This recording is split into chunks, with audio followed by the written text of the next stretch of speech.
আমার স্বামী আত্মহত্যা করে মারা গেছে, তার জন্য দোয়া করা যাবে কিনা? যদি দোয়া করা যায় তাহলে কি দোয়া করব? আত্মহত্যা করে যদি কেউ মারা যায়, এক হাদিসে আসছে সে ব্যক্তি জাহান্নামে যাবে, হাদিসের ভাষ্যেও আছে সে চিরকাল থাকবে। কিন্তু এই হাদিসের ব্যাখ্যায় আহলুস সুন্নাহ ওয়াল জামাতের সমস্ত মুহাদ্দিসিন ফুকাহায়ে কেরাম যতজনের মতামত আমার নজরে পড়েছে, এটা আমি যথেষ্ট ঘাটাঘাটি করেছি, প্রায় সবগুলোই এই যে কেউ যদি এটাকে জায়েজ মনে করে ঈমান হারা হয়ে মরে, তাহলে তার জন্য স্থায়ী জাহান্নাম। আত্মহত্যা করে মৃত্যুবরণ করা কবিরা গুনাহ, মহাপাপ। এরকম ব্যক্তির জন্য নবী করিম সাল্লাল্লাহু আলাইহি ওয়াসাল্লাম জানাজা পড়েন নাই। আত্মহত্যা করে মারা গেলে এলাকার ইমাম সাহেবরা, সম্মানিত ব্যক্তিরা জানাজা পড়াবে না, অন্যরা তার জানাজা পড়বে, যাতে করে অন্যরা আত্মহত্যা না করে। কারণ এটা বড় ধরনের কবিরা গুনাহ। তার গুনাহ আল্লাহ মাফ করবেন কিনা আল্লাহ ভালো জানেন, কিন্তু তার জন্য মাফ চাওয়া যাবে, আল্লাহর কাছে মাফ চাওয়াতে দোষের কিছু নাই।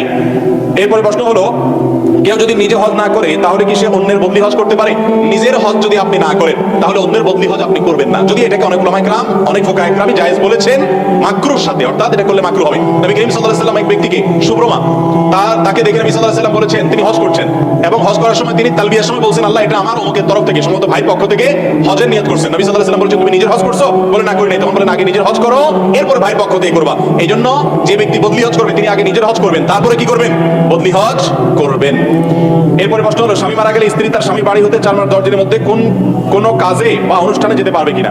স্বামী যদি মারা যায়, স্ত্রী তার বাড়ি থেকে 4 মাস 10 দিনের জন্য বের হবেন না। একান্ত অসুস্থ হয়েছে ডাক্তারের কাছে, এই জন্য বের হবেন। ইমার্জেন্সি কোনো কাজে বের হবেন, শোক পালনের অংশ হিসাবে বাড়ির চৌহদ্দিতে থাকবেন, মানে এই না যে গৃহবন্দী হয়ে থাকবেন। তিনি বাড়ির আঙ্গিনা, উঠানে, আশেপাশে করবেন, কিন্তু অন্যত্র যাবেন না। এবং সেই সাথে তিনি অতিরিক্ত সাজগোজ যেটাকে বলা সেটা করবেন না, স্বাভাবিক যেটা সেটা করবেন। আর সুগন্ধি ব্যবহার, স্পেশালি সুগন্ধি ব্যবহার করা, এগুলো থেকে বিরত থাকবেন। অলংকার ব্যবহার করবেন না এবং বিবাহ বন্ধনে আবদ্ধ হবেন না 4 মাস 10 দিন। এটা হলো স্বামী মারা গেলে স্ত্রীর জন্য ইদ্দত পালনের অংশ হিসেবে এই কাজগুলো তাকে করতে হবে। আমরা রমজান মাসে রোজা রাখি, কিন্তু ব্যস্ততার কারণে ঠিকমতো নামাজ পড়তে পারি না। বিষয়টা আসলে ঠিক কিনা? রমজান মাসে একজন রোজা রাখছে কিন্তু সময়ের অভাবে নামাজ পড়তে পারে নাই। এই লোকটার উপমা হলো ওই লোকের মতো যে লোকের পরনে লুঙ্গি আছে, মাথায় পাগড়ি নেই, সেজন্য সে লুঙ্গিটা খুলে পাগড়ি বেঁধে ফেলছে। লুঙ্গিটা খুলে পাগড়ি কেন বাঁধছে? পাগড়ি বাঁধলে সে মনে করে সব হবে, এই জন্য সে পাগড়ি বাঁধছে, বুঝলাম। কিন্তু তার জন্য লুঙ্গিটা বেশি জরুরি না পাগড়িটা জরুরি বেশি? লুঙ্গি বেশি জরুরি না? তো নামাজ বেশি জরুরি না রোজা বেশি জরুরি? তার মানে আবার এটা বুঝেন না যে তাহলে নামাজ পড়বেন রোজা রাখবেন না, রোজাও রাখবেন নামাজও পড়বেন। কিন্তু যদি আপনি রোজার কারণে নামাজ পড়তে না পারেন, তাহলে আপনার রোজা রাখার পদ্ধতি সঠিক না। রোজার সাথে নামাজের কি সম্পর্ক? বরং রোজা রাখার কারণে দুপুরে খাবার নাই, সকালের নাস্তা নাই, টাইম তো আরো বেঁচে গেছে, নামাজটা আরো বেশি করার পড়া দরকার 2-4 টাকা, ঠিক না? ঠিক। অতএব এটা একেবারে মোটা দাগে ভুল। আল্লাহ আমাদেরকে বুঝার তৌফিক দান করুন। এরপরে প্রশ্ন হলো, তালিবুল ইলম হাফেজ যদি সে দাড়ি ছাটে তাহলে তার পিছনে তারাবি নামাজ পড়া যাবে কিনা?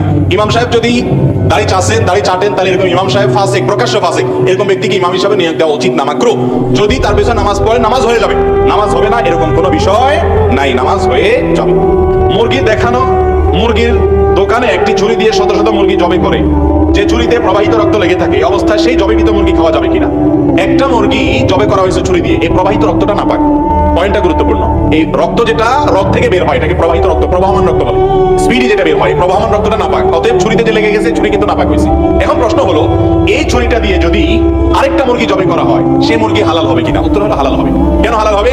কারণ ওই মুরগিটা থেকে আবার যে রক্তগুলো বাইর হবে সেগুলোও কি ওই প্রবাহমান রক্তটা কি নাপাক? গোশতের সাথে যে রক্তটা লেগে থাকে ওইটা কিন্তু নাপাক না, ভুল বুঝবেন না। যেমন আপনি বাজার থেকে গরুর গোশত কিনে এনেছেন, আপনি যদি 5-12 ধন 10-12 ধন, তারপরেও দেখবেন পানির মধ্যে লালচে ভাব আছে কি নাই? ওই রক্ত নাপাক না, গোশতের সাথে যেটা লেগে, এটা প্রবাহমান রক্ত না।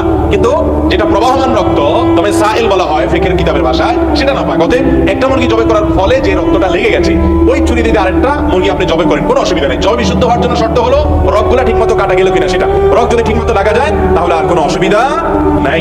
অতএব আপনার খেয়াল রাখতে হবে যে এই চুরির কারণে কোনো অসুবিধা হবে না, আপনার পাক হয়ে যাবে, তবে জবাই হয়ে যাবে। তবে মুশকিল হলো, একটা ছুরি দিয়ে কোরবানির সময় আপনারা দেখেন হুজুররা যারা জবাই করে বা আপনারা অনেকে জবাই করেন, একই ছুরি দিয়ে অনেক গরু জবাই করেন, এটা উচিত না। কেন উচিত না? কারণ হলো বিশেষ করে রক্ত লেগে যাওয়ার ফলে যেটা হয়, যেটা স্লিপ করে এবং ধুতা হয়ে যায়, পশুর কষ্ট হয়। নবী করিম সাল্লাল্লাহু আলাইহি ওয়াসাল্লাম বলেছেন তোমরা পশু জবাই করলে বিনা প্রয়োজনে সেটাকে কষ্ট দিবে না, ভালো করে ছুরি ধার দিয়ে নেবে, মুসলিম হাদিস। এই জন্য রক্ত লেগে এটা ধুয়ে ফেলেন, পরিষ্কার করে আবার একটু ধার দেন, তারপরে জবাই করেন। বাকি এই নাপাক রক্ত লাগার কারণে যে পরের মুরগি হারাম হবে এমন কোনো কথা নাই, কারণ ওখানেও আবার ওই নাপাক রক্তই লাগতেছে। তবে ধুয়ে এবং পরিষ্কার করে নেওয়া উত্তম। মাজারে গিয়ে কিছু চাওয়ার শরীর বিধান কি? ভাই আমরা সব কিছু চাইবো কার কাছে? নামাজের মধ্যে সূরা ফাতিহাতে আমরা বলি ইয়্যাকা না'বুদু ওয়া ইয়্যাকা নাস্তাঈন, আল্লাহ আপনারই ইবাদত করি আর সাহায্য কার কাছে চাই? মাজারে। আল্লাহ আপনার ইবাদত করি আর মাজারে গিয়ে সাহায্য চাই, এই কথা বলছি? বলি আল্লাহ আপনার ইবাদত করি আর সাহায্য কার কাছে চাই? আপনার কাছে একমাত্র সাহায্য চাই। ইয়াকা নাস্তাইনের অর্থ আপনার কাছে সাহায্য চাই না। ইয়াকা নাস্তাইনের অর্থ হলো শুধুমাত্র কেবল আপনার কাছেই সাহায্য চাই। তাহলে কোনো মাজারে গিয়ে কোনো সাহায্য চাওয়া যাবে? মাজারওয়ালার কোনো কিছু দেওয়ার কোনো ক্ষমতা, সব ক্ষমতা আল্লাহ তাআলার হাতে। মাজারে যিনি শায়িত আছেন তিনি নিজেও কার কাছে চাইতেন? আল্লাহর কাছে চাইতেন। অতএব আপনি কার কাছে চাইবেন? আমাদের অনেক ভাইরা আছেন, ব্যবসা বাণিজ্যের উন্নতি হয় না, চাকরি টিকে না, সন্তান হয় না, তো উনি মাজারে চলে যান, আছে না নাই?